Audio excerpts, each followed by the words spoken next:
গত ৫.৫ বছর ধরে যে আপনি কাতারে আছেন, কাতারের গল্প আমি শুনবো। কাতার একটা লিডিং ফাইন্যান্সিয়াল ইনস্টিটিউটে আপনি এআই প্রফেশনাল হিসেবে আছেন দীর্ঘ সময়। কাতারের ব্যাপারে মানুষ আসলে কি ভুল জানে? প্রথমত হচ্ছে আপনি যদি ইজিলি আসতে চান, আপনাকে জব নিয়ে আসতে পারবেন। স্পেশালিস্ট যারা, ওদেরকে অনেক বেশি ভ্যালিউ দেয়। সবচেয়ে গুড নিউজ হচ্ছে কাতারে কোনো ট্যাক্স নাই।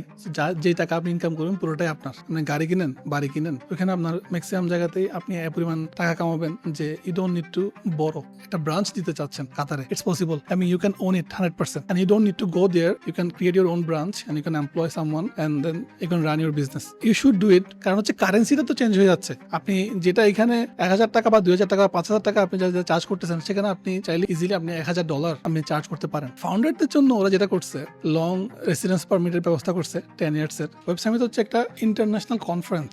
এআই এর জন্য ওরা $1 trillion একটা বাজেট ঘোষণা করছে। এআই রিলেটেড কোন স্টার্ট আপ করেন, they will give you the funding.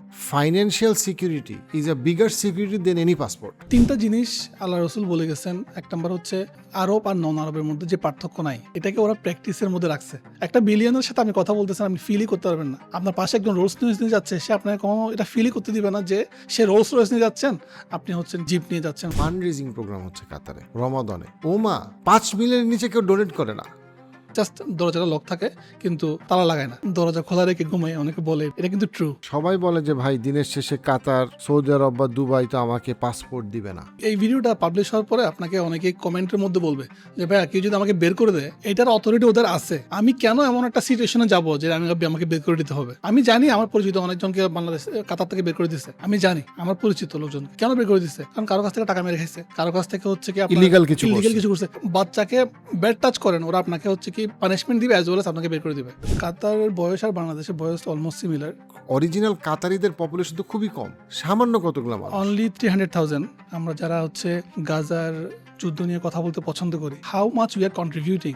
যুদ্ধ বিগ্রহ যে দেশগুলো আছে এখান থেকে ওরা কিডসদেরকে নিয়ে এসে এখানে পড়াশোনা করার ব্যবস্থা করে। যতগুলো মানুষ এখানে উন্নত চিকিৎসা লাগবে, যে কাতারের একটা বিশাল মেডিকেল টিম এখানে কাজ করে, উন্নত চিকিৎসা যাদের লাগবে ওদেরকে ট্রান্সপোর্ট করে কাতারে।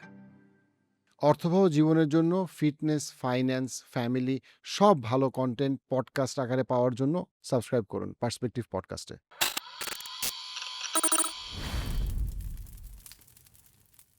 আসসালামু আলাইকুম, জিয়া ভাই কেমন আছেন? আলহামদুলিল্লাহ। তো জিয়া ভাই গত ৫.৫ বছর ধরে যে আপনি কাতারে আছেন, কাতারের গল্প আমি শুনবো। কাতার আমার কাছে একটা ফ্যাসিনেটিং কান্ট্রি। কাতারে আপনি তাদের একটা লিডিং ফাইন্যান্সিয়াল ইনস্টিটিউটে আপনি এআই প্রফেশনাল হিসেবে আছেন দীর্ঘ সময়। পাশাপাশি আপনি কোচিং করেন, প্রফেশনাল কাউন্সেলিং সাপোর্ট দেন তাদের ক্যারিয়ারের ব্যাপারে। তো এই ওভারঅল এই জার্নিতে প্রচুর ইউরোপিয়ান আমেরিকান এখন কাতারে কাজ করে যারা নন মুসলমান। কিন্তু মুসলমানরা অনেকে জানে না যে আমি মুভ করতে চাই, কিন্তু বাংলাদেশ আমার কাছে সেফ মনে হচ্ছে না, বাংলাদেশ আমার কাছে সুবিধাজনক মনে হচ্ছে না। কাতারের কি সুবিধা আছে, কাতারে কিভাবে বিজনেস ওপেন করা যায়, কাতারে কিভাবে প্রিমিয়াম রেসিডেন্সি নেওয়া যায়, যদি একটু বলেন। কাতারে প্রথমত হচ্ছে আপনি যদি ইজিলি আসতে চান, আপনাকে জব নিয়ে আসতে পারবেন। স্পেশালিস্ট যারা, ধরেন আমি কাতারে জব নিয়ে গেছি বাংলাদেশ থেকে, ওদেরকে অনেক বেশি ভ্যালিউ দেয়। সবচেয়ে গুড নিউজ হচ্ছে কাতারে কোনো ট্যাক্স নাই। যে টাকা আপনি ইনকাম করবেন পুরোটাই আপনার। অন্যান্য দেশগুলোতে আপনি শুধু টাকা কামাবেন, ট্যাক্স দিবেন, এটার পাশাপাশি হচ্ছে আপনার ইন্স্যুরেন্সের একটা খরচ আছে অনেক বড়, হেলথ ইন্স্যুরেন্সের। 2 নম্বর হচ্ছে আপনার ম্যাক্সিমাম জিনিস হচ্ছে আপনাকে লোন নিয়ে করতে হবে। আপনি গাড়ি কিনেন, বাড়ি কিনেন, যা কিছু আছে ওইখানে আপনার ম্যাক্সিমাম জায়গাতেই আপনি এ পরিমাণ টাকা কামাবেন যে ইউ ডোন্ট নিড টু বড়, আপনাকে ধার করতে হবে না, আপনাকে লোন নিতে হবে না। You can own it by yourself. তো এটা হচ্ছে ইজিয়েস্ট। আর যে দুটো আপনি বলছেন, এটা হচ্ছে কি বিজনেস ওপেন করা, আর হচ্ছে কি ফুললি সেটেল হওয়া। বিজনেসের কথা আমি বলবো যেটা হচ্ছে রিসেন্টলি ওরা কয়েকটা অ্যানাউন্সমেন্ট করছে এবং গত 3 বছর ধরে জিনিসটা চলছে, সেটা হচ্ছে 100% ওন করা। ধরেন আপনি বর্তমানে লাইফ স্পিনের ওনার, আপনি এখানে হেলথ কেয়ার প্রফেশনাল হিসাবে কাজ করতেছেন এবং আপনি একটা মানসিক স্বাস্থ্য উন্নয়নের জন্য বা এবং হচ্ছে অ্যাসেসমেন্টের জন্য আপনি একটা ব্রাঞ্চ দিতে চাচ্ছেন কাতারে। It's possible. I mean, you can own it 100%. And you don't need to go there. You can create your own branch and you can employ someone and then you can run your business. You should do it. Everyone should do it. Those who are having businesses. কেন? কারণ হচ্ছে কারেন্সিটা তো change হয়ে যাচ্ছে। আপনি যেটা এখানে ১,০০০ টাকা বা ২,০০০ টাকা বা ৫,০০০ টাকা আপনি যা চার্জ করতেছেন, সেখানে আপনি চাইলে ইজিলি আপনি $১,০০০ আপনি চার্জ করতে পারেন। So it give you another edge এবং it's easy and it's possible. You don't need to go physically, I can open it and আপনি যে কোনো সময় এটা এন্টার করতে পারেন। কাতার সিঙ্গেল উইন্ডো একটা ওয়েবসাইট আছে, এটাতে যাবেন, একদম সম্পূর্ণ টার্মস অ্যান্ড কন্ডিশন সবগুলো লেখা আছে। কাতার হুকুমি একটা ওয়েবসাইট আছে। এখানে আপনার যত কোয়েশ্চেন আসতে পারে মনের মধ্যে, পরিবার নিয়ে, হেলথ নিয়ে, ডকুমেন্টেশন নিয়ে, বিজনেস নিয়ে, সবগুলা এফএকিউ ওরা দিয়ে রাখছে এখানে ডিটেইলে উইথ কস্ট। 3 নাম্বার হচ্ছে কাতার সায়েন্স অ্যান্ড টেকনোলজি পার্ক, কিউএসটিপি। এটা হচ্ছে শুধুমাত্র বানানো হয়েছে বড় বড় টেকনোলজি কোম্পানিগুলোকে এখানে নিয়ে আসছে। আমি আপনাদেরকে একটা গুড নিউজ দিয়েছি, সেটা হচ্ছে কাতারে গুগলের হচ্ছে ক্লাউড সেট আপ আছে সাবসিডাইজ, এবং মাইক্রোসফটেরও ক্লাউড ইনফ্রাস্ট্রাকচারটা কিন্তু কাতারে সাবসিডাইজ। ওরা বলছে যে তোমরা এখানে আসো, ওপেন করো ফ্রি জোনে, তোমাদের কোনো টাকা পয়সা দেওয়া লাগবে না। Why? When you want technological infrastructure, technological enhancement, start আপগুলা, ওকে, এগুলো তো ডিপেন্ডেন্সি। সো আপনি যখন ডেটাটাকে এখানে হোস্ট করতে পারবেন with lower cost, okay, technological ইনফ্রাস্ট্রাকচারটা পাবেন, আপনি তো গুগল এবং মাইক্রোসফটের কাছেই যাবেন এন্ড অফ দ্য ডেতে। তো এটা কিন্তু it will make your life easier business open করার জন্য, বিজনেস হোস্ট করার জন্য। ফাউন্ডারদের জন্য ওরা যেটা করছে, লং রেসিডেন্স পারমিটের ব্যবস্থা করছে 10 ইয়ার্সের এখন বর্তমানে। কিছু কিছু শর্ত আছে। কিউএফসি, কাতার ফাইন্যান্সিয়াল সেন্টার, এটাতে আপনি যাবেন। তো আমি সাজেস্ট করি যারা হচ্ছে বিজনেস শুরু করতে চায়, বাট দেই ওভার থিঙ্কিং যে আমি যদি এত টাকা ইনভেস্ট করে ফেলি, আই ডোন্ট নো আমার মানে কি হবে, but they want to own 100%, তাদেরকে আমি বলবো ministry of commerce and interior, ওরা কমপ্লিটলি ডিটেল দেওয়া আছে, এবং ওদের একটা বটও আছে, চ্যাট বটও আছে, যেখানে আপনি চ্যাট করতে পারবেন, ইনফরমেশনগুলো আপনি পেয়ে যাবেন। আর যেহেতু আমি গ্লোবাল কনসাল্টিং করি, আমার কাছে অনেকেই রিচ আউট করে, এই ইনফরমেশনগুলো আমি তাদেরকে ফ্রি অফ কস্ট দিয়ে দিই, so that they can know get all the information. আমি যেহেতু ওইখানে বাই ফিজিক্যালি আসি, আমি আপনাকে হেল্প করতে পারবো ইনফরমেশন দিয়ে। পাশাপাশি আপনার কোনো জায়গায় যদি আপনার লাগে যে ভাই আমাকে একটু করে দেন, I can help you also, okay. Most of the information আমি ফ্রি অফ কস্ট দিয়ে দিই, so you don't need to worry, and আপনি জাস্ট আমার নাম দিয়ে সার্চ করলে আপনাকে পেয়ে যাবেন। 2 নম্বর আরেকটা যেটা আপনি আমাকে বলছেন যে রেসিডেন্স, লং রেসিডেন্স, অনেকে যেমন ধরেন আমি প্রিমিয়াম রেসিডেন্সি বা 99 ইয়ার্সের জন্য যেটা দুবাই দিচ্ছে, সেটা কাতারও দিচ্ছে। এটার জন্য শর্তটা হচ্ছে আপনাকে ওইখানে একটা প্রপার্টি ওন করতে হবে, এবং প্রপার্টিটা এক্সপেন্সিভ, মোর দেন 1.6 মিলিয়ন সর্বনিম্ন কাতারের রিয়াল।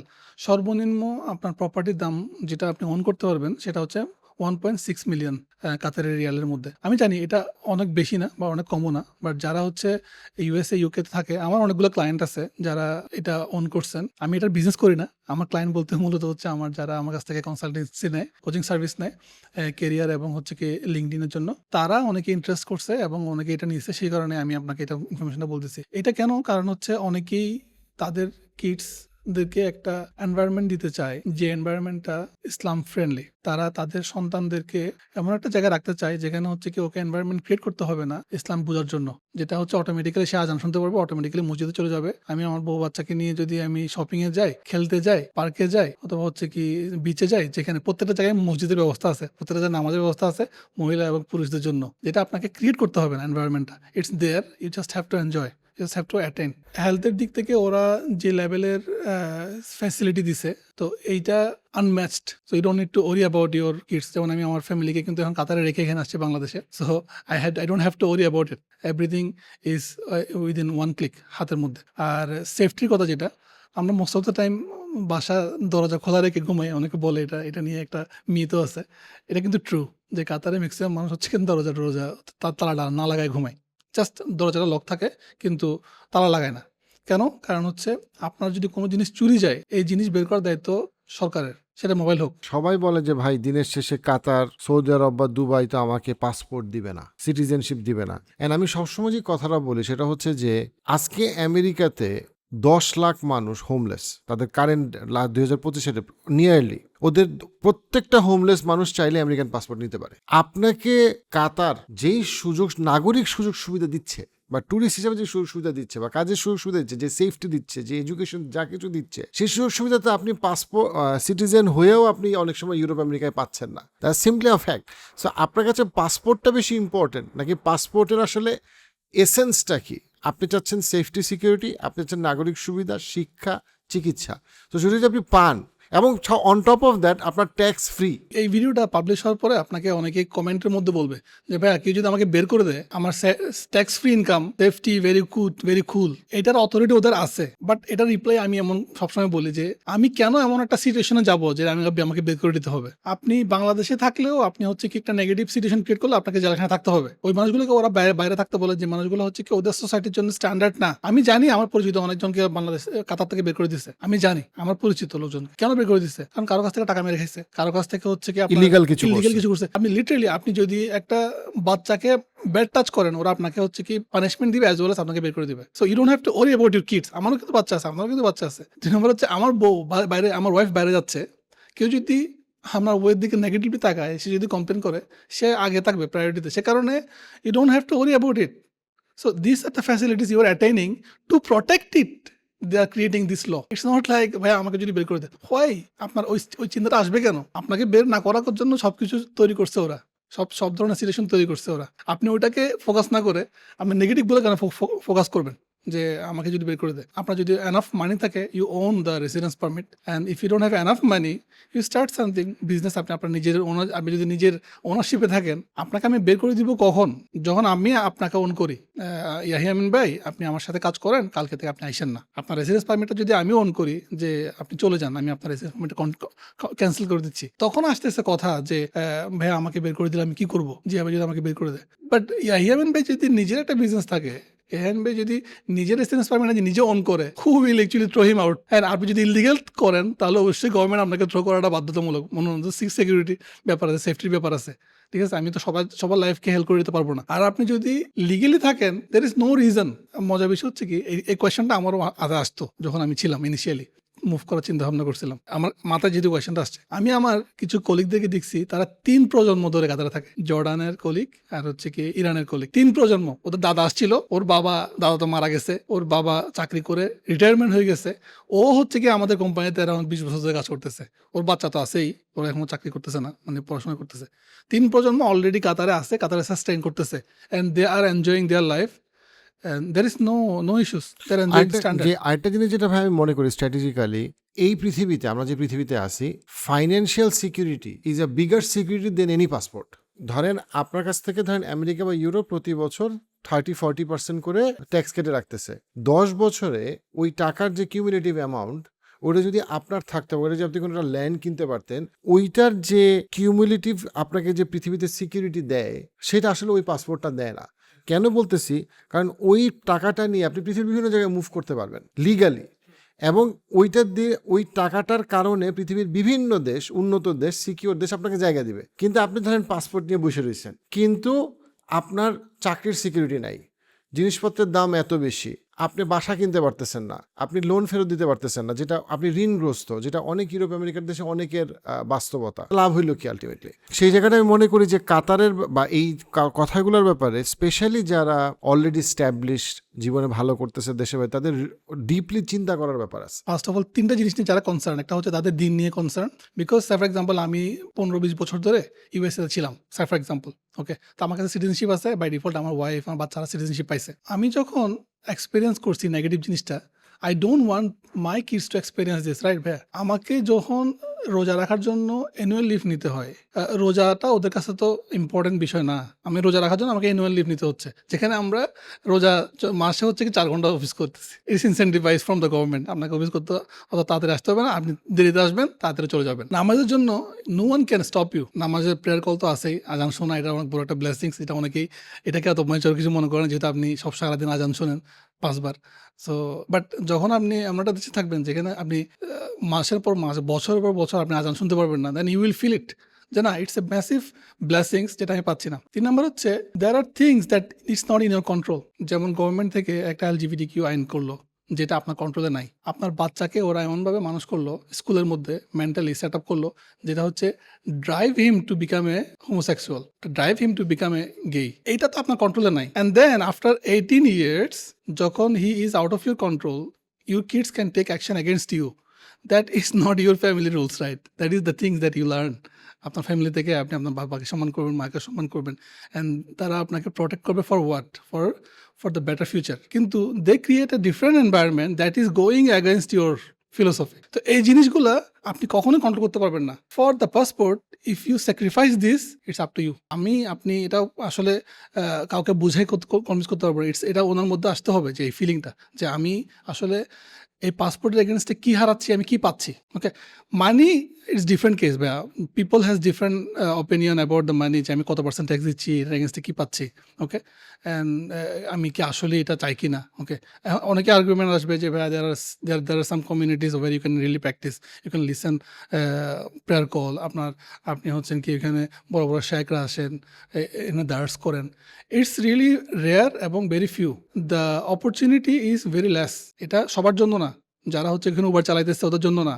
আপনাকে ওই কমিউনিটি থাকার জন্য ওই পরিমাণ টাকা কামাইতে হবে এবং ওইখানে থাকতে হবে। It's you don't need to like think about it. এই ওভারঅল জিনিসটা যেটা আপনি চিন্তা করেন, that time people are thinking to move to Middle East from those countries. আপনি আমার লিঙ্কডইন প্রোফাইলে যাবেন, যে দেখবেন যারা আমার প্রোফাইলে রিভিউজ দিছে, আমার যারা ক্লায়েন্ট, এগুলো সবগুলো কিন্তু ওই কান্ট্রি থেকে, এবং they are establish. So they came to me because of this, যে ভাইয়া আমি চাই না যে আমার ছেলে মেয়েগুলা এভাবে করে বড় হোক। আমার চাই না যে আমার ছেলে মেয়েগুলা হচ্ছে কি আমি যে সাফারিংয়ের মধ্যে যাচ্ছি এই সেম সাফারিংয়ের মধ্যে দিয়ে যাক। That's why I decided to move forward. I decided to change the destination for my kids and family. So that's why it's becoming a popular destinations now. কাতারিরা ইন্টেলেকচুয়ালি অ্যান্ড ইকোনমিক্যালি মুসলমানদের জন্য একটা role model, হ্যাঁ, যেটা মুসলমানরা কাতারিদের সম্পর্কে খুবই কম জানে। তো সেই জায়গাটা আমি মনে করি যে কাতার সম্পর্কে আরও অনেক কেস স্টাডি নিয়ে আসার সুযোগ আছে। কে কাতারে যাবে কে কাতারে যাবে না সেটা ইম্পর্টেন্ট না, আমরা তো কাতারের মার্কেটিং করতেছি না ভাই। এক্স্যাক্টলি। বাট কাতার যে কত কিছু, যেমন শেখ ইউসুফ আল কারদাবি যখন তার দেশ থেকে তাকে চলে যেতে হলো, সে কিন্তু কাতারে গেছে। পৃথিবীর বিভিন্ন স্কলার যখন তাদেরকে তাদের দেশ বের করে দিছে, কাতার তাদেরকে হোস্ট করছে। কাতারের যে কি বলবো, কাতারের যে leadership, few of the most educated capable Muslim leaders. ওরা এডুকেশন ইনফ্রাস্ট্রাকচার যেটা তৈরি করছে, ইটস ম্যাসিভ। কাতারের আমির যিনি তামিম আলতানির মা Sheikh Moza, she is really interesting lady. আপনারা শেখ মুজা দিয়ে সার্চ করবেন, আপনারা পেয়ে যাবেন। তো উনি কাতার ফাউন্ডেশন নামে একটা ফাউন্ডেশন করছে। এটার এগেনস্টে একটা এডুকেশন সিটি করছে ভাইয়া, যেখানে 10টা টপ র্যাঙ্কের ইউনিভার্সিটি ওরা এখানে হোস্ট করছে, ব্রাঞ্চেস। সো আপনি টপ ক্লাস ইউনিভার্সিটি এডুকেশনটা আপনি এখানে পেয়ে যাবেন। 2 নম্বর হচ্ছে আপনি অ্যাফোর্ড করতে পারবেন কিনা। অনেকে যেমন আমরা বলি না যে ভাই আমি ইউএসএ তে যাবো, বা টপ ক্লাস ইউনিভার্সিটিগুলো তো সবাই তো স্কলারশিপ নিয়ে যেতে পারতেছে না। What they give you the financial scholarship also. মানে আপনি এখানে পড়াশোনা করবেন, পড়াশোনা করার পরে ধরেন আপনি স্কলারশিপ পাইলেন না, ওরা আপনাকে একটা ফাইন্যান্সিয়াল অ্যাসিস্ট্যান্স দিবে। ওইটা করার পরে চাকরি করে আপনি টাকাটা ফেরত দিতে পারবেন। ম্যাক্সিমাম বাংলাদেশি ছেলেপেলে যেগুলো জানে না, আমি নিজের চোখে দেখছি, সেটা হচ্ছে আপনার পাকিস্তান থেকে, তারপর হচ্ছে ইন্ডিয়া থেকে, তারপরে হচ্ছে আপনার উজবেকিস্তান থেকে, কাজাকিস্তান থেকে স্টুডেন্টরা এখানে আসে ওরা পড়াশোনা করার জন্য। কারণ দিস ইজ সেফ কান্ট্রি, আপনি আপনার রিলিজিয়াস প্র্যাকটিসগুলো আপনি করতে পারতেছেন, as well as you are getting the international standard university. সেটার জন্য আপনারা কাতার ফাউন্ডেশনের ওয়েবসাইটে যাবেন, ইউনিভার্সিটির উইংয়ে যখন আপনি যাবেন, আপনি দেখবেন যে গ্লোবাল টপ র্যাঙ্কের ইউনিভার্সিটিগুলো আপনি জাস্ট সার্চ করলে আপনি পেয়ে যাবেন। নর্থ ওয়েস্টার্ন এরকম বড় বড় ইউনিভার্সিটিগুলো ওখানে আছে। So it's a massive infrastructure, যেটা আপনার কাছে এনাফ টাকা না থাকলে পসিবল না, এনাফ ইনফ্লুয়েন্স না থাকলে পসিবল না। যেটা ইচ্ছা না থাকলে পসিবল না। এটা তো ইচ্ছা থাকাটা ইচ্ছা তো অবশ্যই ভাইয়া, কিন্তু পাশাপাশি আপনার কাছে এই রিলেশনশিপটা যদি আপনার না থাকে, আমি কেন 10টা টপ র্যাঙ্কের ইউনিভার্সিটি কাতারে হোস্ট করবো? আমার কি দরকার পড়ছে? আমি আপনাকেও ইনফ্রাস্ট্রাকচার দিচ্ছি, ওই পরিমাণ স্যালারি দিচ্ছি, ওই পরিমাণ এনভায়রনমেন্ট দিচ্ছি, ওই পরিমাণ রিসোর্স দিচ্ছি, then you are getting it. So এবং ওরা কাতার হোস্ট করতেছে, মানে তারা কাতার টাকা দিচ্ছে এটা করার জন্য। ওরা ব্রাঞ্চ, মানে এখানে একটা অপরচুনিটি আসছে, সেখানে ওরা ব্রাঞ্চ করতে বিষয় এটা না, কিন্তু চেঞ্জ দ্য নলেজ রিসোর্স। আমরা যেমন ধরেন আমি বাংলাদেশের, এটা একটা অনেক বড় একটা উইকনেস, সেটা হচ্ছে আমাদের রিসোর্স আছে, but we don't know how to utilize them. That's why most of the people, those who are highly resourceful, ওরা দেশের বাইরে চলে যায় বড় বড় কোম্পানি থেকে অফার নিয়ে। ওরা বলতেছে যে আমি নলেজ ইকোনমি, আমি যেটাকে নলেজটাকে ওদেরকে দিয়ে, I want to utilize this knowledge in my country. আমি ইউএসএ থেকে আমার হায়ার করার দরকার নাই, ইউএসএ ইউনিভার্সিটি আমার কাছে আছে, এখানে পড়ো, আমার এখানে করো, ইনকাম করো, ওইখান থেকে আমাকে টাকা দাও টু ইউটিলাইজ দিস, ওই নলেজটাকে ইউটিলাইজ করার জন্য। এবং আমি নিজে হায়ার করছি, আমি যেহেতু ওইখানে বড় বড় 2টা কোম্পানিতে কাজ করছি, আমি যখন নিজে হায়ার করছি, আমি সারপ্রাইজ হয়ে গেছি ভাইয়া, the talent they are producing, because it's all about environment, right? So এই এনভায়রনমেন্টটা যখন ওরা পাইছে এবং ওরা ওই পরিমাণ হচ্ছে ইউটিলাইজ করতে পারতেছে, ওদের ইকোনমিতে কিন্তু এটা অনেক বড় একটা ইম্প্যাক্ট পড়তেছে। তো ভাইয়া, কাতার যে ওয়েব সামিট অ্যাটেন্ড করে, সেটা তো পৃথিবীর সবচেয়ে প্রেস্টিজিয়াস এবং সিগনিফিকেন্ট ওয়েব সামিটের একটা। তো সেখানে আসলে কি হয় এবং কিভাবে এটা ওরা অ্যারেঞ্জ করে? কাতার টেকনোলজিক্যালি এনহ্যান্সমেন্ট করতে যাচ্ছে ওদের ইকোনমিতে। কাতার একটা ছোট দেশ, কাতারের ম্যাক্সিমাম হচ্ছে লোকজনগুলা গভর্নমেন্ট জব করে, ওদের গভর্নমেন্ট জবগুলো করে, কিন্তু ওরা চাইতেছে হচ্ছে এক্সাম্পলগুলো নিয়ে আসার জন্য গ্লোবাল মার্কেট থেকে। ওয়েব সামিট হচ্ছে একটা international conference, technology conference, one of the biggest কনফারেন্সগুলোর মধ্যে একটা লং টার্ম একটা কন্ট্রাক্ট করছে কাতারের সাথে হোস্ট করার জন্য, যেটার মাধ্যমে মোর দেন 3000 স্টার্ট আপকে ওরা হোস্ট করে ফর 3 days। এবং you can learn from them and you can get than experience. And ওদেরকে হোস্ট করার জন্য 4টা বিজনেস উইং করছে, যেখান থেকে হচ্ছে ওরা ফান্ড দিবে। মানে আমি আপনাকে প্রথমত হচ্ছে আমি আপনাকে কাতার দেখাইতেছি with this, and you are coming to Qatar and you will be feeling that this is a good country, I can stay, how can I open my business? আপনাকে ওরা Qatar financial centre, Qatar ministry of commerce, Qatar free zone, Qatar QS science and technology park QSTP, এগুলোর আন্ডারে আপনাকে ওরা business open করার সুযোগ করে দিবে। সো এটার মাধ্যমে কি হবে, যখন আপনি আপনার বিজনেসের স্টাবলিশমেন্টটা কাতারে করবেন, you are contributing to the community as well as AI এর জন্য ওরা $1 ট্রিলিয়ন US একটা বাজেট ঘোষণা করছে, যে আপনি যদি এআই রিলেটেড কোনো স্টার্ট আপ করেন বা কোনো কোম্পানি করেন and you want to establish or you want to park your branch, আপনার ব্রাঞ্চটাকে এখানে করতে চান, okay, they will give you the funding. আপনি অ্যাপ্লাই করতে পারবেন কাতার ডেভেলপমেন্ট ব্যাংকের, আপনি ওয়েবসাইটে যাবেন, আপনি পেয়ে যাবেন স্টার্ট আপ ফান্ডিংগুলো কী কী ওরা দিচ্ছে। QRDI একটা এন্টিটি আছে, এটা হচ্ছে কাতার মিনিস্ট্রি অফ আমিরি, ওকে, আমিরি দেওয়ানের আন্ডারে কাতার QRDI, Qatar development and research council. এখান থেকে ওরা স্পেসিফিক্যালি যে ইউনিক যে রিসার্চগুলো হয়, ফর এক্সাম্পল মলিকিউলার সায়েন্স, তারপর হচ্ছে আপনার nano science, nano technology, robotics, যেগুলো হচ্ছে কি খুবই এক্সপেন্সিভ রিসার্চ, যেগুলো হোস্ট করার জন্য you need to have the money, ওরা ওগুলোকে এই টাইপের রিসার্চগুলোকে ওরা হোস্ট করতেছে ওইটার আন্ডারে। তো এই ধরনের অনেকগুলো জিনিসপত্র ওরা করতেছে, এবং এগুলোকে তো আপনার প্রেজেন্ট করতে হবে গ্লোবাল মার্কেটে, that Qatar is doing as well as those are interested, they can see and they can attend all of these things, okay? এটার জন্য ওরা আপনাকে একটা ইন্টারেস্টিং ইনফরমেশন বলি, 5 বছরের জন্য রেজিস্ট্রেশন ফি ওয়েভ করে দিছে, ফ্রি অফ কস্ট। আপনি কোম্পানি ওপেন করতে পারবেন কাতারে আন্ডার কাতার ফাইন্যান্সিয়াল সেন্টারের আন্ডারে। আপনি যদি ওয়েব সামিটে অ্যাটেন্ড করেন 5 বছরের জন্য, আপনার হচ্ছে কি যেটা রেজিস্ট্রেশন ফি আছে প্রতি বছর দেওয়া লাগে, ওইটা web. Anyone can open the business under technology. টিকিটটা ধরেন আপনি যদি এখন কাটেন, আপনি অ্যারাউন্ড 50 to 70% ডিসকাউন্ট পেয়ে যাবেন। আপনি কাটলেন, আপনি গেলেন, এবং অনেকে বলে যে মানে ভাই আমি web যাবো summit- কিভাবে, হ্যাঁ ওয়েব সামিটে, আমাকে বলে যে ভাই আমি যাবো কিভাবে, নেক্সট ইয়ারে হবে। হ্যাঁ এবছর তো হয়ে গেছে, আমি ছিলাম। সো নেক্সট ইয়ারে আপনারা যারা যেতে চান, আপনারা এবছরই এটার টিকিটটা কেটে ফেলবেন, এখনই কেটে ফেলবেন। মজার বিষয় হচ্ছে আপনার কোয়েশ্চেন থাকতে পারে যে ভাই আমি যাবো কিভাবে, তো ভিসা লাগবে। ওয়েব সামিটের জন্য ওরা আলাদা একটা ভিসা ক্যাটাগরি করছে, ওই ক্যাটাগরিতে সামিট ক্যাটাগরিতে আপনি যদি অ্যাপ্লাই করেন, আপনার ইনস্ট্যান্ট ভিসা পেয়ে যাবেন। আপনি কাতারে থেকে কি বুঝতে পারছেন যেটা কাতার সম্পর্কে মুসলমানদের ভুল ধারণা? Qatar one of the safest country, যেটা আমি সবাইকে বলে বেড়াই। তো আমি ওয়েব সামিটে বাংলাদেশি 2 ভাইয়ের সাথে পরিচয় হয়েছে। তো আমার বুথের সামনে আমি দাঁড়াইছিলাম, তখন ওনারা আমাকে বলতেছে আপনি বাংলাদেশি? তেমন জি বাংলাদেশি। কাতারে প্রথমবারের মতো আসছে, এর আগে দুবাই গেছে। আমি ওনাদেরকে বলতেছিলাম যে ভাই আমি কয়েকটা জিনিস খুব আমার কাছে খুব ভালো লাগে, যেটা আপনি দুবাইয়ে পাবেন না। এক নাম্বার হচ্ছে সেফটি অ্যান্ড সিকিউরিটি। আমি আপনাকে গত 2 দিন আগের একটা এক্সপিরিয়েন্স বলি। আমি আমার ওয়াইফকে নিয়ে বিচে গেছিলাম। তো আসতেছি আমরা রাস্তাতে, হঠাৎ করে অনেক দূরে বিচটা, ডান পাশে একটু হালকা রেস্ট নিচ্ছিলাম, জাস্ট লেস দেন 5 মিনিট। গাড়িটা থামানোর উইদিন 2 মিনিটসের মধ্যে একটা পুলিশ চলে আসছে, এসে আমাকে জিজ্ঞেস করতেছে যে ক্যান আই হেল্প। আশেপাশে কিন্তু কোনো কিছু নাই, জাস্ট আমি রাস্তার এক পাশে দাঁড়াইছি। ও মনে করছে যে আমার কোনো হেল্প লাগবে, বিকজ আমি হচ্ছে গিয়ে আপনার 4 সিগন্যাল দিছে। So this is that level help. আমার বাচ্চা ধরেন, আমি আমার বউ বাচ্চাকে রেখে আসছি, আমি বাংলাদেশে, এখন আমার বউ বাচ্চা কাতারে। So I don't have to worry about anything for a single thing, because ধরেন আমার বাচ্চা 3টা বাজে, রাতে 3টা বাজে অসুস্থ হয়েছে, এটা আমার হয়েছে এরকম। 3টা বাজে অসুস্থ হয়েছে, সাডেনলি আমার বাচ্চা ধরেন অনেক টেম্পারেচার, অনেক হাই হয়ে গেছে, মোর দেন 104 উপরে, কিছু খাইতেছে না। আপনার এই মুহূর্তে আপনি কি করবেন? সো আপনি জাস্ট ওদের হেলথ কেয়ার নাম্বারে কল দিবেন। লেস দেন 5 মিনিটের মধ্যে ওরা ফুল টিম নিয়ে চলে আসবে।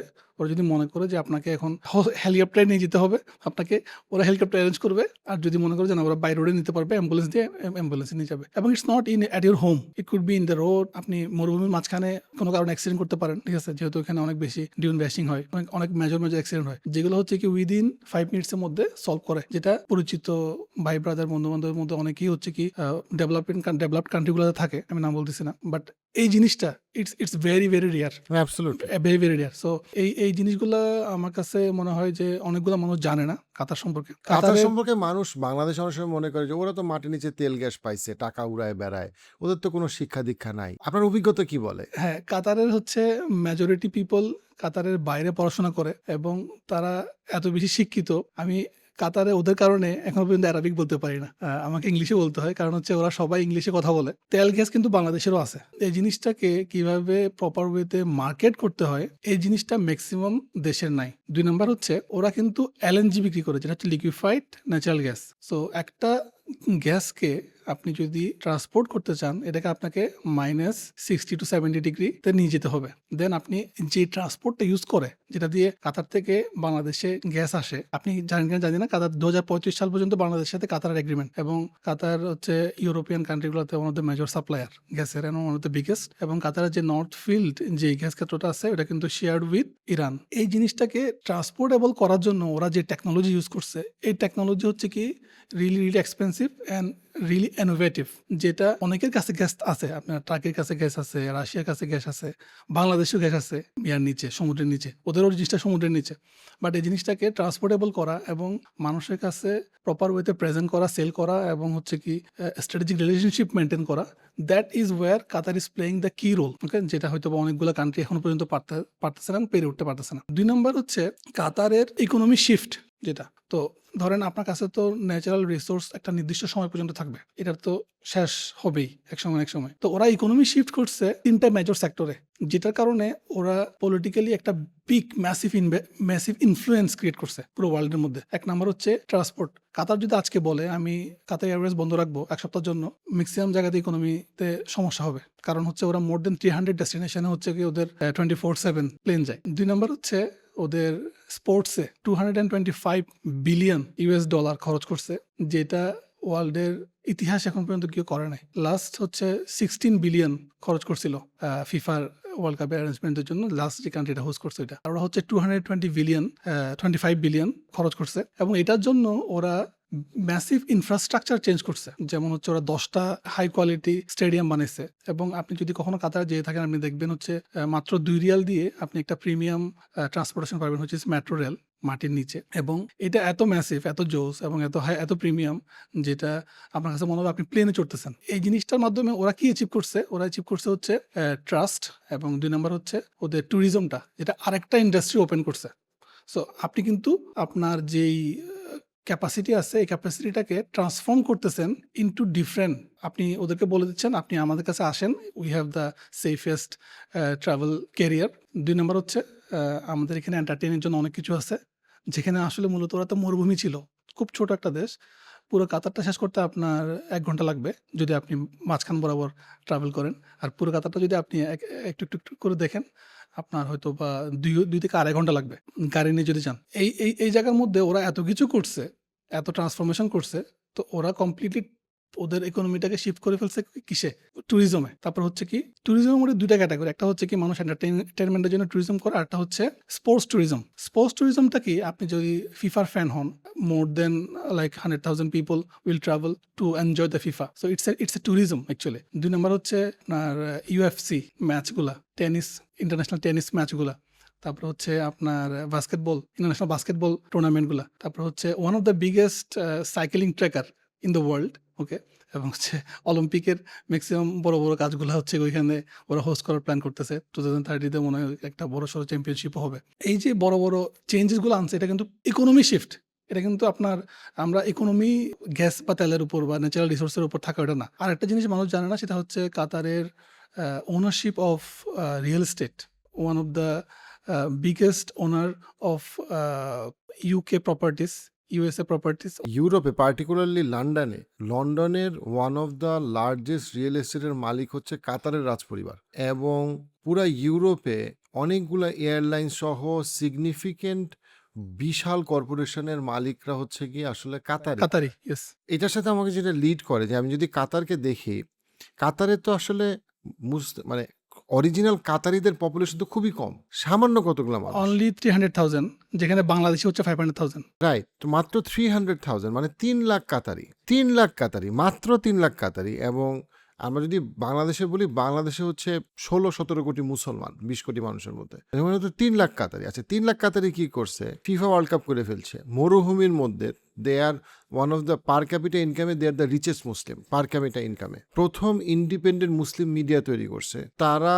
একদিকে তারা আমেরিকান সবচেয়ে বড় বেইজের একটা ছিল, যে বেইজটা এখন আস্তে আস্তে চলে যাচ্ছে আল উদাইদে। অন্যদিকে হামাসের অফিস ওইখানে, তারা একদম নেগোসিয়েশন টেবিলের মাঝখানে, and then they created the safe হিসেবে। মানে এত কিছু কেমনে মাত্র 3 লক্ষ মুসলমান কেমনে অ্যাচিভ করে, আমি সেটা বলতেছি। ইকোনমি ট্রান্সফর্ম করা। সো ইকোনমি যদি আপনি শুধুমাত্র তেলের উপর রাখতেন, তখন কিন্তু যাদের তেল লাগবে তারাই আপনাকে হুজুর করবে। But when you are transforming the economy into different sector, that time you are actually connecting with versatile touch point. এই ভার্সেটাইল টাচ পয়েন্টটা আপনাকে ডিপেন্ডেন্সি ক্রিয়েট করে। প্রত্যেকটা দেশ, যেমন ফর এক্সাম্পল যখন ইউএস থেকে বা হচ্ছে কানাডা থেকে যখন কেউ কাতারে আসতেছে, they will always look for their business, right? It's not like just a tour, they will always look for their business. তো ইউএস থেকে যখন ট্রাম্প আসলো, সে বললো যে আমার কাছ থেকে তুমি কতটা বোয়িং কিনতেছো এটা আমাকে বলো আগে, ওকে? সে বলবে না যে মানে আমি তোমার এখানে কতগুলো ফ্লাইট করতে পারতেছি, আমি তোমার এখানে কতগুলো হোটেল আমি ওপেন করতে পারতেছি। So this are the business opportunities. So that gives you another opportunity to influence in their politics, leverage. In their politics. কাতারের বয়স আর বাংলাদেশের বয়স অলমোস্ট সিমিলার। পলিটিক্যাল ইনফ্লুয়েন্স এবং গ্লোবাল ইনফ্লুয়েন্স ক্রিয়েট করার জন্য সবচেয়ে ম্যাসিভ যে জিনিসটা কাজে লাগছে সেটা হচ্ছে আল জাজিরা। 1996-এ যখন ওরা এটা এস্টাবলিশ করছে, তখন অল ওভার দ্য ওয়ার্ল্ডে মুসলিমদের ন্যারেটিভ উৎপাদন করা এবং মুসলিমদের সম্পর্কে কথা বলা, মুসলিমদের বিষয়গুলো গ্লোবাল মার্কেটে তুলে ধরা, গ্লোবাল পপুলেশনের কাছে তুলে ধরা, এই জিনিসটা কিন্তু অনেক বেশি কন্ট্রোল ছিল। সিএনএন, বিবিসি ওরা তো অবশ্যই কন্ট্রোলড বাই জায়নিস্ট। একটা মুসলিম ইনফ্লুয়েন্সড চ্যানেল যেখানে ট্রান্সপারেন্ট ইনফরমেশন দেখাইতেছে মুসলিম সম্পর্কে, এর পাশাপাশি নেগোসিয়েটর হিসাবে কাজ করতেছে to stop biggest atrocities in the world. 7টা বিগেস্ট অ্যাট্রোসিটি যেটা হচ্ছে কি ওয়ার্ল্ডের মধ্যে নেগোসিয়েশন হচ্ছে কাতার থেকে। এটার মধ্যে আফগানিস্তান ওয়ার আছে, এটার মধ্যে হচ্ছে ইরাক ইরান ওয়ার আছে, এর মধ্যে হচ্ছে আপনার প্যালেস্টাইনের ওয়ার আছে, এটার মধ্যে বর্তমানে যেই ইরান এবং ইসরায়েলের যেই একটা যুদ্ধ চলতেছে, এখানেও কিন্তু কাতার ম্যাসিভ একটা রোল প্লে করতেছে। এখন অনেকের কাছে মনে হতে পারে যে ভাইয়া এটা আসলে কিভাবে সম্ভব? এটা সম্ভব একদিনে না, এটা সম্ভব হয়েছে একটা স্ট্র্যাটেজিক মুভমেন্টের মাধ্যমে। First of all they are economically dependency create করছে, ওরা একটা প্রত্যেকটা কান্ট্রিতে একটা ইকোনমিক ডিপেন্ডেন্সি ক্রিয়েট করছে, অ্যান্ড দেন হচ্ছে ন্যারেটিভ চেঞ্জ করার জন্য ওদের একটা স্ট্রং মিডিয়া উইং তৈরি করছে, যেটা যে কোনো পলিটিক্যাল ইনফরমেশনকে প্রপার ওয়েতে ডিসপ্লে করা এবং ক্রিয়েট দ্য পলিটিক্যাল বায়াসনেস, এই জিনিসটা ক্রিয়েট করার জন্য ওদেরকে অনেক বেশি হেল্প করছে। অ্যান্ড দেন বিজনেসের ব্যাপারটা তো আছেই। When I own something from your land, I would definitely consider that when he is saying something. So UK তে যদি আপনার প্রপার্টি অনেক বেশি থাকে, US তে যদি আপনার প্রপার্টি অনেক বেশি থাকে, নিউ ইয়র্কে বিশেষ করে, তারপরে হচ্ছে আপনি যখন ইউরোপের অনেক বড় বড় হচ্ছে কি বলে স্পোর্টস পিএসজির মালিক, ওরা যখন পিএসজিটা কিনে ফেলে, তখন আলটিমেটলি আমরা যারা ফুটবল ফ্যান আমরা জানি যে এটা একটা অনেক বড় বিজনেস, এটা একটা অনেক ম্যাসিভ একটা বিজনেস। তো আপনি যখন দুই একটা টিম কিনে ফেলবেন, দুই একটা হচ্ছে লিগ হোস্ট করবেন, তখন কিন্তু ultimately you can create a lot of influence. So that is actually giving them the authority to talk in the global market, though they R less than 300,000 people. আমরা অনেক সময় আরবদেরকে শুধুমাত্র অমুকের দালাল তমুকের দালাল বলি, বাট আমরা চিন্তা করি না যে আসলে পৃথিবীতে আরবদের সংখ্যা তো অনেক কম। আপনি যদি চিন্তা করেন, এবং আমি এটা খুবই চিন্তা করি, ইন্ডিয়া, পাকিস্তান, বাংলাদেশ, আফগানিস্তান, শুধু এই বেল্টে ইন্দোনেশিয়া ও মালয়েশিয়াকে অ্যাড করি, হ্যাঁ যদি আমি এগুলোর অ্যাড করি, 150 কোটি মুসলমান প্রায়। আর টোটাল পৃথিবীতে আরবদের সংখ্যা অত্যন্ত কম। কিন্তু ইন্দোনেশিয়া থেকে শুরু করে ইন্ডিয়া, পাকিস্তান, বাংলাদেশ, আফগানিস্তান, এই বেল্টেও কিন্তু প্রচুর ন্যাচারাল রিসোর্স ছিল। নাইজেরিয়াতে প্রচুর ন্যাচারাল রিসোর্স ছিল, আছে, এখনো আছে। লাভ হয় নাই। আরবরা যে খেলাটা দেখাইছে, যে ডিপ্লোম্যাটিক স্ট্র্যাটেজিটা দেখাইছে, নিজেদের সিটিকে যেভাবে সে উন্নত করছে, হেলথ কেয়ারে, নিরাপত্তায়, পৃথিবীতে যে লেভারেজ পয়েন্ট তৈরি করছে, আপনার আমেরিকা বলেন, রাশিয়া বলেন, চায়না বলেন, যতটা ইম্পর্টেন্স এবং সিগনিফিকেন্স তৈরি করছে, আমাদের সংখ্যায় অনেক বেশি, কিন্তু আমরা কিন্তু করতে পারি। কিন্তু আমরা কি করি, আমরা খালি আরবদেরকে সমালোচনায় ব্যস্ত। ডেফিনেটলি আরবরা পারফেক্ট না, আমি কাউকে পারফেক্ট বলতেছি না, বাট তাদের থেকে আমরা যে জিনিসগুলো ভালো শিখতে পারি সেগুলো শেখার কিছু। পার্টিকুলারলি কাতারের ক্ষেত্রে, যে কাতার শুধু ওয়ার্ল্ড কাপ তো হোস্ট করে নাই, শুধু আল জাজিরা তৈরি করে, তারা একটা লেভারেজ পয়েন্ট তৈরি করছে, তার মুসলমানদের একটা স্ট্যান্ডার্ড তৈরি করছে, হ্যাঁ, যে সেটা এমিরেটস হোক অথবা কাতার এয়ারওয়েজ হোক, they created a standard, a benchmark that can compete globally. এবং এইটা আমি আপনাকে একটা ইনফরমেশন বলি, যেটা সিক্রেট, অনেকেই এটা যারা গেছে ওরা দেখছে, সেটা হচ্ছে ওরা প্রত্যেকটা স্টেডিয়ামে নামাজের ব্যবস্থা করছে, প্রত্যেকটা স্টেডিয়ামে ওরা আলাদা করে ইসলাম প্রচার করার জন্য ইন্টেনশনালি ওরা ইসলামিক বুথ করছে, যেখানে হচ্ছে আপনি প্রফেট সম্পর্কে জানতে পারবেন, যেখানে আপনি কোরআন সম্পর্কে জানতে পারবেন। প্রত্যেকটা লোক যারা বিভিন্ন আপনার স্টেডিয়ামে খেলা দেখতে যায় ওদেরকে অনেকগুলো গুডিস দিছে। এই গুডিসগুলো হচ্ছে কি ইসলামিক ইনফ্লুয়েন্সড। 100% না, সো আপনি এটা খেয়াল অনেক বড় করেন একটা দাওয়াতের বিষয় এখানে। পৃথিবীর সবচেয়ে বড় ফুটবলার মেসিকে একদম ওয়ার্ল্ড কাপ প্রোগ্রামে যখন সে কাপ দিল, আমি খেয়াল করছি কাপ দেওয়ার পরে সে কি করলো, সুন্দর মতো আরবদের যে ট্রেডিশনাল যে গাউনটা, সেই গাউনটা পরায় দিল, এবং এখনো ওয়ার্ল্ড কাপের ছবিতে কাপের পিছনে মেসি গাউনটা পরে আছে। দের ইজ আ সিম্বলিজম যেটা ইসলামকে গ্লোরিফাই করে। ডেফিনেটলি তারা কাতারের কালচারকেও গ্লোরিফাই করে, উইচ ইজ ফাইন। কাতারের কালচার তো আর নন ইসলামিক না। না 100% তো কাতারের কালচার, বাট এই যে স্ট্র্যাটেজিক লেভারেজ পয়েন্টটাকে তারা যেভাবে তৈরি করে, আমরা খালি বলি অমুকের দাঁড়ালে তমুকের দাঁড়ালে, কিন্তু আমরা এটাকে বুঝি না তারা ডিপ্লোম্যাটিক্যালি কতটা স্ট্রং এবং পাওয়ারফুল, যেই জন্য তারা হামাসকে অফিসিয়ালি তাদের দেশে অফিস করতে দেওয়ার পরেও তারা লেভারেজ পয়েন্ট তৈরি করতে পারতেছে, তারা প্যালেস্টাইনের পক্ষে কথা বলতে পারতেছে। কাতারে একটা স্কুল আছে আসসালাম স্কুল নামে, এটা হচ্ছে কাতারের গভর্নমেন্ট থেকে চালায় সম্পূর্ণ, এবং এখানে আপনি শুধুমাত্র তাদেরকে ভর্তি করতে পারবেন যারা হচ্ছে রিফিউজি। আমি এটা টেস্ট করার জন্য আমি একবার অ্যাপ্লাই করছিলাম আমার ছেলের জন্য, কারণ ওদের এডুকেশন কোয়ালিটি এত গ্লোবাল স্ট্যান্ডার্ড, অন্যান্য পেইড যেই বড় বড় ভালো ভালো স্কুলগুলো আছে ওগুলো তো এই পরিমাণ স্ট্যান্ডার্ড ওরা দেয় না। 2 নম্বর হচ্ছে ওদের free food, free shelter, everything দেয়। আমি যখন অ্যাপ্লাই করছি ওরা আমাকে রিজেক্ট করে দিয়েছে। রিজেক্ট হিসেবে দেখাইছে হচ্ছে কি আপনি এটা ক্যাটাগরির মধ্যে পড়েন না। ওয়ার্ল্ডের বড় বড় যেই যুদ্ধ বিগ্রহ যে দেশগুলো আছে ওখান থেকে ওরা কিডসদেরকে নিয়ে আসে, কিডসদেরকে নিয়ে এসে এখানে পড়াশোনা করার ব্যবস্থা করে। তা আমরা যারা ইসলামকে ওন করি, আমরা যারা ইসলাম নিয়ে কথা বলতে পছন্দ করি, আমরা যারা হচ্ছে গাজার যুদ্ধ নিয়ে কথা বলতে পছন্দ করি, how much we are contributing, কতটুকু আমরা দান করছি, how much we are contributing in terms of effective contribution. একটা হচ্ছে আমি কথা বলি, আমিও অনেক কথাবার্তা বলি, আমরা অনেক এটা নিয়ে স্ট্যাটাস দিই, এটা তো একটা গেল পলিটিক্যাল অ্যাওয়ারনেসের একটা ব্যাপার আছে। কিন্তু আমার তো ভাত দরকার ভাই, আমার তো পড়াশোনা দরকার, আমার তো হেল্প দরকার। যতগুলা মিডিয়া কর্মী আছে ওদের ফ্যামিলি, যতগুলা মানুষ ওইখানে উন্নত চিকিৎসা লাগবে, কারণ চিকিৎসার মধ্যে অনেকগুলো ক্যাটাগরি আছে। তো কিছু কিছু পেশেন্ট আছে যাদেরকে আপনার উন্নত চিকিৎসা দেওয়া লাগবে। তো আপনারা জেনে অবাক হবেন যে কাতারের একটা বিশাল মেডিকেল টিম ওইখানে কাজ করে, যারা হচ্ছে উন্নত চিকিৎসা যাদের লাগবে ওদেরকে ট্রান্সপোর্ট করে কাতারে। আর এগুলো নিয়ে কিন্তু কাতার পাবলিসিটি করে না। কাতার চ্যারিটির one of the biggest contribution কাতারের এখানে যায়। একটা রমাদনে আমার এখনো মনে আছে, ওদের টিভি আমি দেখতেছিলাম, এটা ফান্ড রেজিং প্রোগ্রাম হচ্ছে কাতারে রমাদনে। ওমা 5 মিলিয়নের নিচে কেউ ডোনেট করে না। হ্যাঁ, আমি অবাক হয়ে গেছি, একটা দেশে একটা লাইভ হইতেছে, ফান্ড রেজার হইতেছে, 5 মিলিয়ন ইউএসডি নিচে কেউ দান করতেছে না। এবং আমরা তাদেরকে এর দালাল ওর দালাল এইভাবে, বাট আমরা শিখার চেষ্টা করি না যে আমরাও তো মুসলমান, আমাদের কন্ট্রিবিউশনটা আমাদের কন্ট্রিবিউশন কোথায়। আমাদের দেখা যাচ্ছে যে 50 লক্ষ মুসলমান যা ডোনেট করে তার একজন মানুষ সেটা ডোনেট করতেছে, বাট আমরা তাকে অ্যাপ্রিসিয়েট করতেছি না বা শেখার চেষ্টা করতেছি না। সেই 1996-এ সে আল জাজিরা তৈরি করছে, মানে সে কতটা আগে চিন্তা করছে।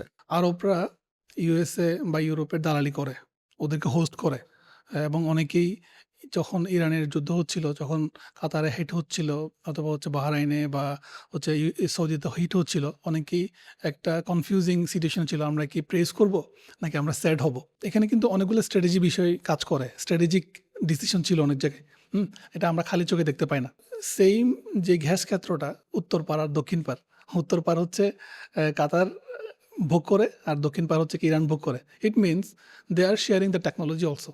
গ্যাসের ইরান যদি আপনাকে হিট করে দ্যাট টাইম, এবং ওরা যদি ওদের গ্যাস ক্ষেত্রে হিট করতেছে, okay, so that is strategic hit, that is not I am hitting, I am destroying, okay, that is strategic hit. And আপনার পলিটিক্স নিয়ে যারা পড়াশোনা করতেছেন, পলিটিক্স নিয়ে যারা ঘাটাঘাটি করে, ওরা জানে যে এই হিটগুলা নিজেদের ইনফ্লুয়েন্স ক্রিয়েট করার জন্য, নিজেদের অবস্থান তৈরি করার জন্য পলিটিক্যাল ওয়ার্ল্ডে কি পরিমাণ ইম্পর্ট্যান্ট। আরবে একটা কনফ্লিক্ট তৈরি হয়েছিল, কাতারকে যখন হেল্প করা বন্ধ করে দিয়েছিল হচ্ছে কি সৌদি, তারপর হচ্ছে আপনার কুয়েত, ইউএই, ইজিপ্ট, সবাই যখন বন্ধ করে দিয়েছিল, সবচেয়ে বেশি হেল্প করছে হচ্ছে ইরান এবং হচ্ছে টার্কি। আর 96% প্রোডাক্ট কাতারে যতগুলা আমরা যারা থাকি, যারা কনজিউম করি, কনজিউমেবল গুডস, 96% হচ্ছে কি ইম্পোর্ট করে ওরা। It means they are having a lot of dependencies, যেটা ইউ ক্যান নট অ্যাভয়েড। আপনি যদি 3 বছর কোনো ধরনের হেল্প না করেন আপনার পার্শ্ববর্তী দেশকে, so that time they have to create that network, that establishment that will make them sustainable. 2017 সালে যখন এই কাহিনীটা হইলো, 2017 সালের পরে কিন্তু they become biggest influencer where it created to down them. আমি তখন ছিলাম না, আমি পরে গেছি। ওরা রাতারাতি ডেইরি গরু উড়াই নিয়ে আসছে। ডেইরি ফার্ম তৈরি করছে। রাতারাতি হচ্ছে কি কিছু কিছু ফার্মিং প্রোডাক্টস, যেমন হচ্ছে আপনার এই মুরগি, ডিম, যেগুলো আমার লাগবেই, ওকে, এগুলো সেট আপ করছে। এখন অনেক জায়গায় ওরা স্বয়ংসম্পূর্ণ। ওদের হচ্ছে মুরগি ইম্পোর্ট করা লাগে না, ডিম ইম্পোর্ট করা লাগে না, দুধ ইম্পোর্ট করা লাগে না, গরুর মাংস। যারা বিজনেস করতে চায়, যারা পাঠাচ্ছে, that is different, but the dependency, the influence, আমি আপনার যখন ডিপেন্ডেন্ট থাকবো না, I can influence you don't need to influence me. এইটা কিন্তু কাতার সেলফ মেড, কাতারকে কেউ হেল্প করে না এটা করার জন্য। সে কারণে আমি প্রথম দিকে বলতেছিলাম যে আমার কাছে রিসোর্স আছে, but how you are utilizing the resource to create the influence and transforming them into a different economy, that is needed a lot of strategic thinking and strategic placement, আপনার নিজেকে প্লেস করা। 2017 সালে যে ইনসিডেন্টটা হয়েছিল সেটা হচ্ছে কাতারের সাথে সৌদি আরব এবং ইউএই একটা দ্বন্দ্বে পড়ে যায়, যেখানে সিচুয়েশনটা এত খারাপ হয়ে গেছিল যে সৌদি আরব এবং ইউএই যেখান থেকে কাতার প্রচুর পরিমাণে জিনিসপত্র নেয় এবং তারা একসাথে কাজ করে, সেখানে সৌদি আরব এবং ইউএই যারা কাতারের থেকে সিগনিফিকেন্টলি বড় লোকো বলে এবং ইকোনমিতে, তারা কাতারকে সাথে ইভেন যুদ্ধে চলে যেতে পারে এরকম একটা সম্ভাবনা দেখা গেছিল। তখন কাতারকে স্ট্র্যাটেজিক সাপোর্ট দিচ্ছিল টার্কি এবং ইরান, এবং ডেফিনেটলি আমেরিকা বা ইসরায়েলের একটা আগ্রহ ছিল যে যুদ্ধটা লাগুক। বাট কাতার একদিকে যেমন স্ট্র্যাটেজিক্যালি যুদ্ধটাকে অ্যাভয়েড করছে, অন দ্য আদার হ্যান্ড ওই সময় কাতার স্বয়ংসম্পূর্ণতা বাড়ানোর জন্য কিছু দেশ থেকে টোটাল সেটআপ নিয়ে আসছে, গরু টরু ফার্ম সেট আপ নিয়ে আসছে এবং তাদের নিজেদের ব্র্যান্ড তৈরি করছে, পার্টিকুলারলি দুধের যেমন দুধের, তারপরে দুধ জাতীয় যত ইয়োগার্ট থেকে শুরু করে সবকিছু। অ্যান্ড টু দিস ডে কাতারিরা সব সময় তাদের ওই যেই নিজেদের দেশের প্রডিউস করা যে ব্র্যান্ড, ওই ব্র্যান্ডের জিনিসই কিনে। হ্যাঁ, এখনও সৌদি ইউএই ব্র্যান্ডের জিনিস আছে কাতারে, সবই পাওয়া যায়, নো প্রবলেম। বাট কাতারিরা এত স্ট্র্যাটেজিক টু দিস ডে তাদের নিজেদের ব্র্যান্ডের প্রোডাক্টই তারা খায়, তারা অন্য কোনো প্রোডাক্ট খাবে না, দাম কম হোক আর বেশি হোক। মানে এটা জাস্ট শোজ যে তাদের যে জেনুইন দেশপ্রেম আছে, ইসলাম বোধ আছে, এবং সেটা নিয়ে যে তারা কীভাবে একটা ছোট্ট একটা দেশ কীভাবে স্ট্রংলি ফাংশন করতেছে। আমরা ইসলামের যে প্র্যাকটিসটা, 3টা জিনিস আল্লাহ রসুল বলে গেছেন। এক নম্বর হচ্ছে আরব আর নন আরবের মধ্যে যে পার্থক্য নাই, এটাকে ওরা প্র্যাকটিসের মধ্যে রাখছে।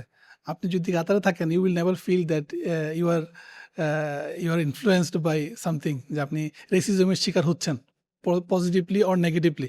আপনাকে আপনার চেহারার কারণে, আপনার রঙের কারণে, বা আপনি মুসলিম হওয়ার কারণে আপনি এক্সট্রা বেনিফিট পাচ্ছেন না, বিষয়টা কিন্তু ওটা না। ওইখানে গেলে আপনি বুঝতে পারবেন। 2 নম্বর হচ্ছে এত উত্তম ব্যবহার ওরা করে, যারা ওইখানে কাজ করছে ছিল, ওরা জানে একটা বিলিয়নের সাথে আপনি কথা বলতেছেন, আপনি ফিলই করতে পারবেন না। আপনার পাশে একজন রোলস রয়েস নিয়ে যাচ্ছে, সে আপনাকে কখনো এটা ফিলই করতে দিবে না যে সে রোলস রয়েস নিয়ে যাচ্ছেন, আপনি হচ্ছেন কি জিপ নিয়ে যাচ্ছেন, বা আপনি হচ্ছেন কি ক্যামরি নিয়ে যাচ্ছেন।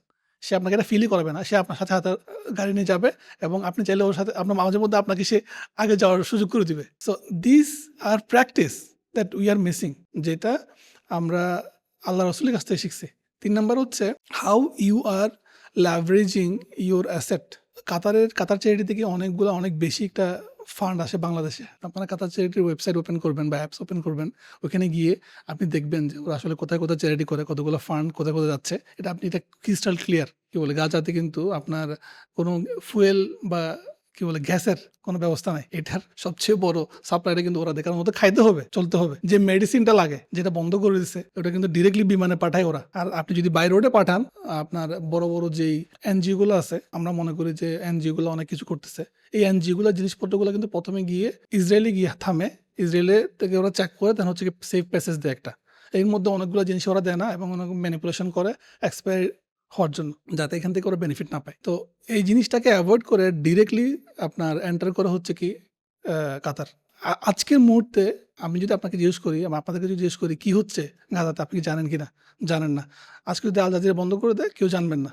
ওকে, বাট জানা এক জিনিস, জেনে এটার জন্য take actions and helping them to grow and to become another player with you, আমার সাথে আপনার সাথে যখন ওরা কম্পিট করতে পারবে মার্কেটে। So that is the real help, that is the real contribution, leveraging your asset, leveraging your properties, leveraging your influence. And যে এখন যে যুদ্ধবিরতি চলছে, এটা কিন্তু সবচেয়ে বড় অবদান হচ্ছে কাতারের। ওয়েন ইউ উইল সে যে আমি হোস্ট করতেছি ইউএসকে, আমি হোস্ট করতেছি why? Two create the influence. আমার যারা পার্শ্ববর্তী দেশ আছে, আমার ভাইয়ের মধ্যে যুদ্ধ লাগে অবশ্যই। আমি বলতে পারব না যে আমি আমার ভাইকে আমি ত্যায্য করলাম। ফেরেশতা না, বলতে হ্যাঁ। ফেরেশতা না। আমার ভাইয়ের মধ্যে আমার ভাইয়ের যুদ্ধ লাগে। I have to create my presence, safety in a way so that I can be sustainable as well as আমি তাকেও এভয়েড করতেছি না। কই যখন এটা সলভ হয়ে গেছে তখন আবার বিজনেস অ্যালায়েন্স হইছে। যেভাবে ভাই-ভাইয়েরা আবার সুন্দর করে একই প্লেটে খায়, একই বসাতে কথা বলে এবং হচ্ছে একই বিয়েতে অ্যাটেন্ড করে। বিষয়টা হয়ে গেছে এরকম। এখন নরমাল হয়ে গেছে জিনিসটা। থ্যাংক ইউ ভাইয়া। আপনার কাছ থেকে আমরা অনেক কিছু শিখলাম। আপনি এই বছর হজে যাচ্ছেন। আজকে রাতেই ফ্লাইট, দোয়া করবেন ইনশাআল্লাহ। কথাগুলো আমি বলব যে অনেক মানুষের চোখ খুলবে এবং অনেক মানুষ অনেক কিছু, আমি অনেক কিছু শিখছি। সময় দেওয়ার জন্য ধন্যবাদ। Thank you so much. আসসালামু আলাইকুম। সালাম আলাইকুম।